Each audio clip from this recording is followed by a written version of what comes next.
Ookily dookily. Well, we are live praying together for Cant Gymru and 100 churches to be planted across Wales to the glory of God.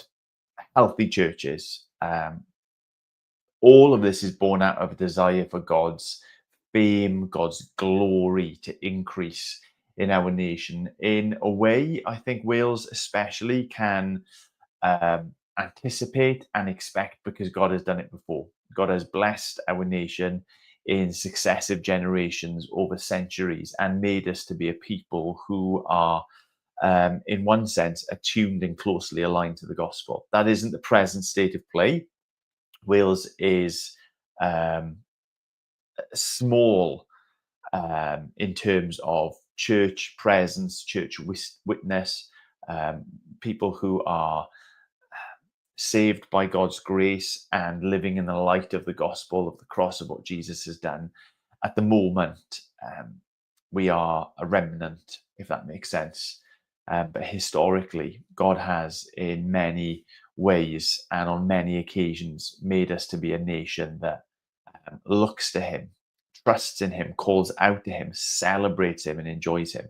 And Cant Gymru is about doing our bit as God has called us and equipped us to spread his fame, to see people come to faith in Jesus, to see people find salvation, such that his kingdom would grow, his glory would be known, his goodness would be enjoyed in every town, in every home in this nation. So we believe that God has ordained it, that churches be the vehicles through which his light goes out, that the call to go and make disciples of all nations isn't to individuals, but it is to his people as a whole. And that really all Christians should be part of churches. So we can't have God's fame and glory growing in Wales unless churches are growing in Wales too.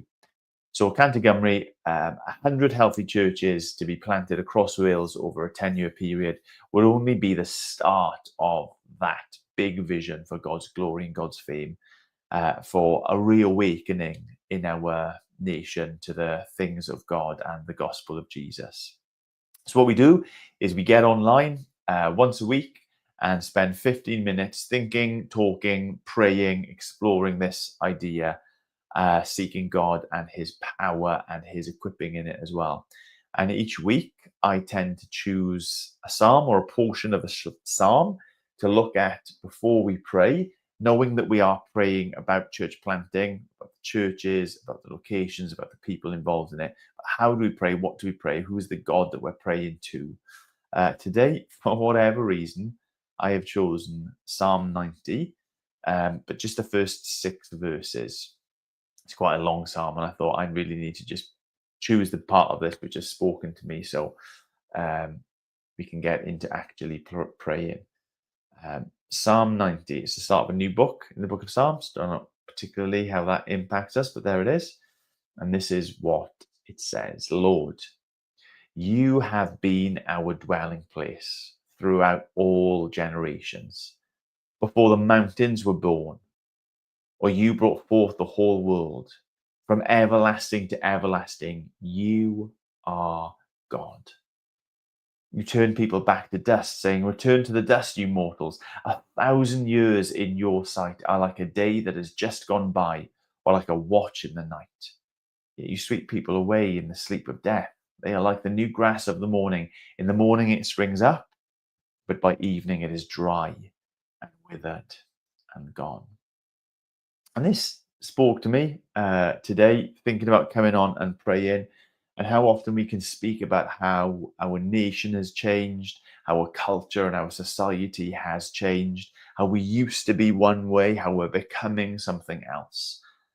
And this spoke volumes to me about God being a God of successive generations, a God being a God of different cultures, different times and different places. One of the things I was doing this week was reading Peter Ratcliffe's book on preaching, going over that again.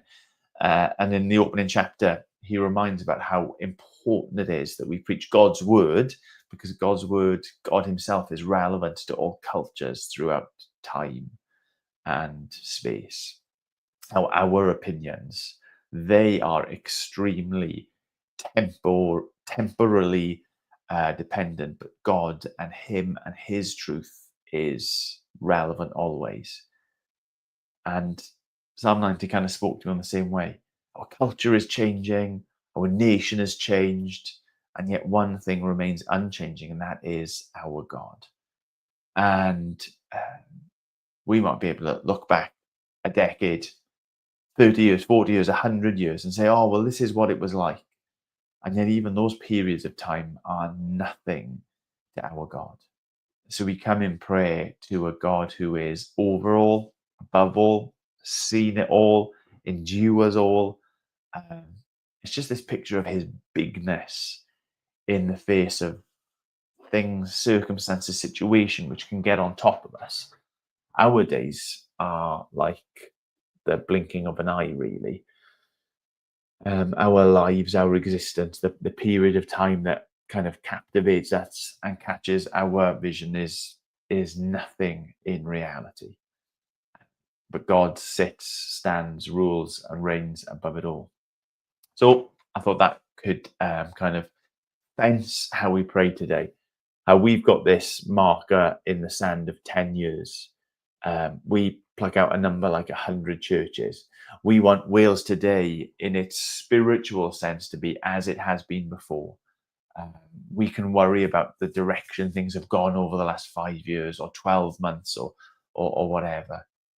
We can even get excited about how things are changing in the short term. But ultimately, it's God, his goodness, his greatness. You have been our dwelling place throughout all generations. How he is the one, always, no matter what, who can be turned to and trusted in. So with that in mind, let's spend some time praying together for 100 churches to be planted and for God's glory to come. Lord, you are our dwelling place. This is not just a sense of historic curiosity. You presently are the one for this generation and for successive generations to come. You are the one that we can find shelter and refuge, that we can find safety and peace. You are the one who brings salvation and joy to us. You are our dwelling place today, as you have been throughout all generations. Lord, who you are, the God that you are, the God we know you are in Jesus Christ, gracious and loving and kind and powerful and holy and just. You have always been. Long before I was born, long before our nation was born, long before the mountains were born. Psalm 90 reminds us that before you even brought the whole world into being, you have been God.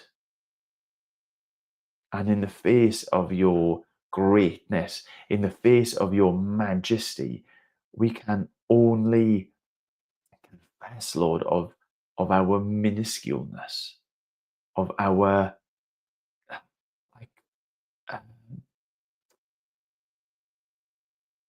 of our fragility, of our mortality, that our whole lives seem like so much, and yet 1,000 years to you is like a day that has just gone by, or like a watch in the night. Lord, we speak of a vision of seeing things happen and achieved in 10 years, and why not? And yet it's a blink of an eye. How much more the God who reigns and rules over millennia, from before the foundations of the world, from everlasting to everlasting, you are God. Sometimes, oh God, we must confess that the pace of change can worry us. The pace of change in attitudes can stress us out. Or the pace of change can encourage us. Lord, we thank you for news like that was shared this weekend of the current generation, Gen Y or Gen Z or whatever they are, Lord God, being far more likely to come to church, far more likely to investigate things of a spiritual nature than, say, millennials in my generation. And yet, Lord God, our joy should be in something more than a little shift that has taken place, of how our security should be in something more than a, a steadying of the ship. That you, God, our God, who is our dwelling from all generations, from everlasting to everlasting, you are God. No matter who is on at the throne, no matter who is in power in parliament, no matter what the newspapers and the TV shows say about life in your world, or indeed about who you are and your Son, that you remain consistent. And to this big God that we come in prayer and seek power and seek activity, seek action, seek breakthrough. Because even though time is nothing, Lord God, the state of our nation in this time is everything to you. Lord, if we desire, if we care about the state of our nation, for it to be a place once again where your name is glorified, where your kingdom rule and reign is enjoyed and expanded, Lord, how much more do you care? God of the heavens, come down and act. Come down and bring salvation in people's lives. Bring transformation in people's lives. Make it so that your goodness and your grace utterly changes people who encounter. Lord God, you are our dwelling place, and you will be a dwelling place for the generation that is and the generation that is to come. Lord, we thank you so much for the churches that have been planted already, for the bold vision that you have given individuals, couples, groupings of people to go to new places and to make a fresh declaration of the power of Jesus's life and death and resurrection, to make fresh declarations of this truth everlasting that you are God, a dwelling place for all who would seek you. Lord, I thank you for that vision that you have given them, and I pray that you would give them fruit, that these churches would not remain empty places, sorry, sad, little markers of a religion and a faith that was fit only for yesteryear, but they would see fruit, they would see salvations, they would see the evidence that your gospel is for all people always. As perhaps they take summer breaks, Lord God, as they wind down for a couple of weeks, the activity that they might have schemed in order to achieve this very thing, Lord, might you confound our wisdom, and might you save people in spite of our coming to the end of ourselves. Lord, as our plans and our schemes are put on hold, might your power be experienced and seen and felt. And Lord, I pray as well, folks like those who are planning to plant come September, come October, who perhaps are in those final stages of taking a bold step, moving themselves, moving their family, moving their community into a new place.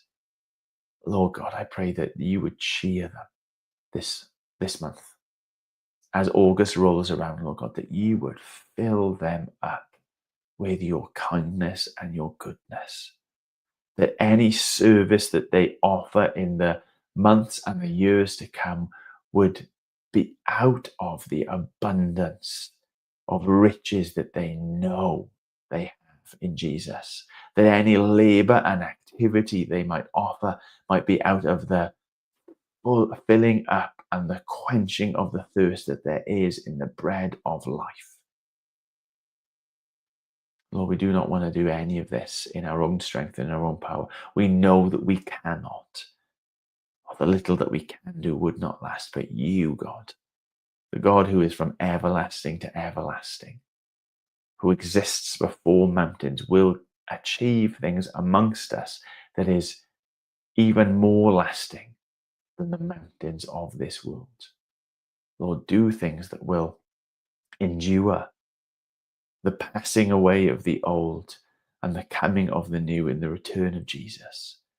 Do amongst us something that brings you glory now and glory forevermore. We seek you. We seek your power. In Jesus' name. Amen.